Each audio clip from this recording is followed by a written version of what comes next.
তোমরা যদি রাষ্ট্রবিজ্ঞানের স্টুডেন্ট হয়ে থাকো আর তোমরা যদি কলকাতা ইউনিভার্সিটিতে 3rd সেমিস্টারে পড়ে থাকো, তোমাদের জন্য পলিটিক্যাল একাডেমির পক্ষ থেকে আর কিছুদিনের মধ্যেই আসতে চলেছে তোমাদের অনার্সের সাজেশন। তোমাদের যে পেপারগুলি রয়েছে সেগুলি তোমরা দেখতে পাচ্ছ।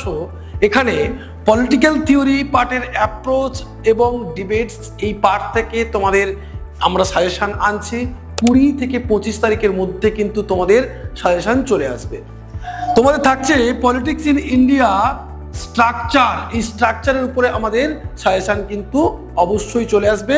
আর একটি পেপার তোমাদের থাকছে লেজিসলেটিভ প্র্যাকটিস অ্যান্ড প্রসিডিওরস, এই পার্টের উপরে তোমাদের কিন্তু সাজেশন চলে আসছে 20 থেকে 25 তারিখের মধ্যে।